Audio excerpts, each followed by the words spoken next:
Friday Night Blitz, brought to you by Trackside Sales and Service and Menke Buick GMC Mazda.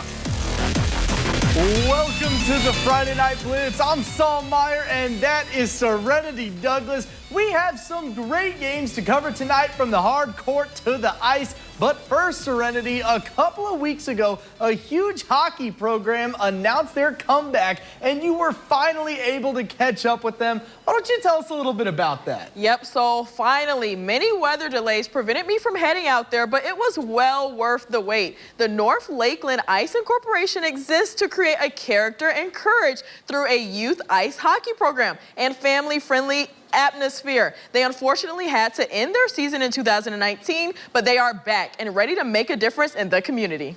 The North Lakeland Bucks hockey team is back in action, and they have their first game this weekend. A new board has been established, and they are committed to reinstate a beloved community program. We just came back as of this year. It's been dissolved since 2019, partially due to COVID and some of the kids moving on age-wise, so there was really no one to carry the torch. It took not only 5 parents coming together and handling the paperwork and donations, but also a love for the sport. Passion for the game.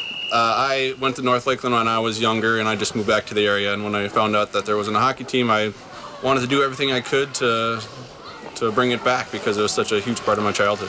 They had a larger turnout than they expected, but it was nothing they couldn't handle. We have a lot of coaches, so it definitely makes it easy for more one-on-one time with kids for additional development. They have 20 kids, and the age range is currently 8 and under for boys and girls. This age group is certainly challenging. A lot of these kids hadn't even skated before, so they needed some skate aids, if you will, so like pushers on the ice, chairs and stuff. So, but they're all doing great at this point. It can be difficult coaching lots of kids and keeping them focused, so the coaches have developed ways to manage. As far as attention spans and such, usually the drills only last 7 or 8 minutes, so we just kind of keep them moving in a rotation with new drills just to keep them engaged and everything. Although the weather has affected a lot of their practices, they've learned to make adjustments. So the weather's obviously been kind of bad with snow this year. We've had a couple practices just canceled because school is canceled. So when school is canceled, we obviously don't have any kids. I had to have the coaches out here just scraping ice before practice. We have another third party that also helps clear the ice. So it's a big team effort.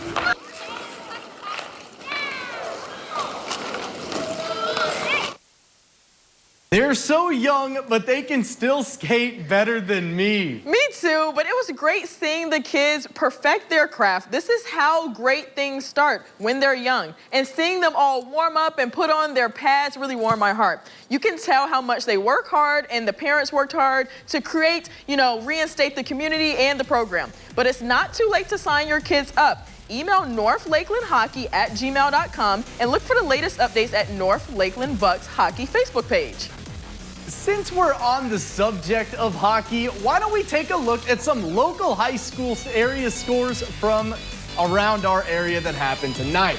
First off, Schwamigan Co-op hosted Frederick Co-op tonight and lost that game 8-3. Now let's move on from the boys hockey to the girls hockey. Northland Edge traveled over to West De Pere in hopes of getting their first win of 2023. They didn't get it as West De Pere won this one 12-1. Northern Edge will be back on the ice next Monday against Eagle River at the Dome.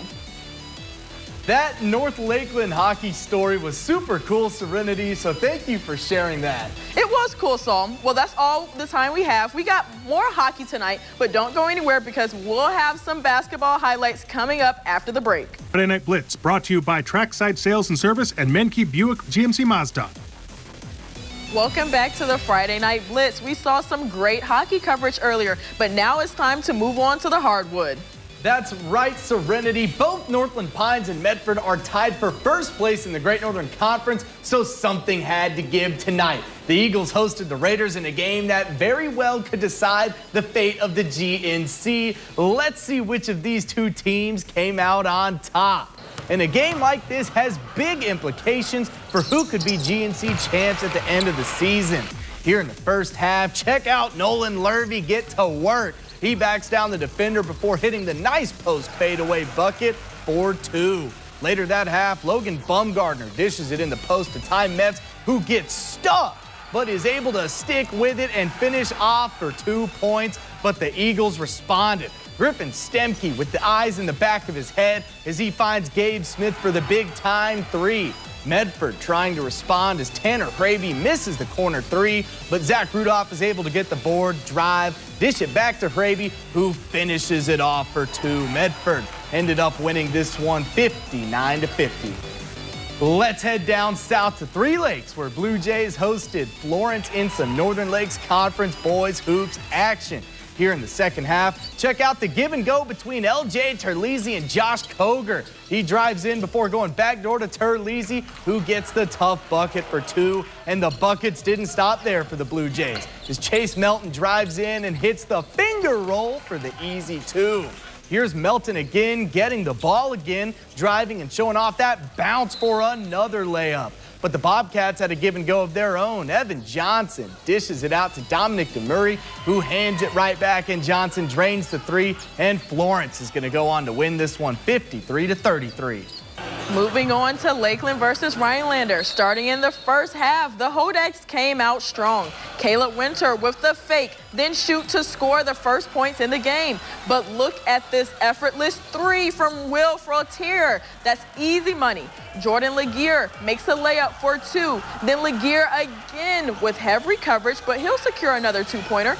Will Gretzinger driving through. He'll toss it up and score. Lakeland's Will Fortier gets the assist. He'll score a nice jumper, but easy money three from Gretzinger.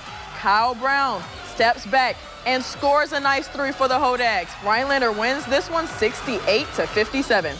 We're at Rhinelander for the girls game versus, you guessed it, Lakeland Union. In the first half, starting off strong with this three from Lily Fortier. Van Zyl trying to pass it, but Juliana Womet steals and takes it down court to score a layup for the T-Birds. Then Leah Jamison shoots and scores an impressive three-pointer. Christina Womet breaks through Hodag coverage and scores two. Look at this big assist to Leah Jamison, who'll score another Hodag three. Heading into the second half, it's 46-16 Lakeland up.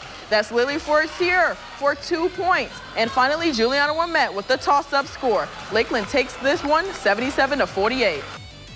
Let's stick with high school girls basketball with our next set of area scores. First off, after a great matchup between Medford and Northland Pines on the guys' side, the girls had their turn. This one saw Pines win it 45-30. Moving on, Leona Albino has been fun to watch all season. They had a non-conference game today against Hurley and won that one 65-39. And finally, a crosstown showdown between DC Everson and Wausau West saw the Warriors win it 68-46.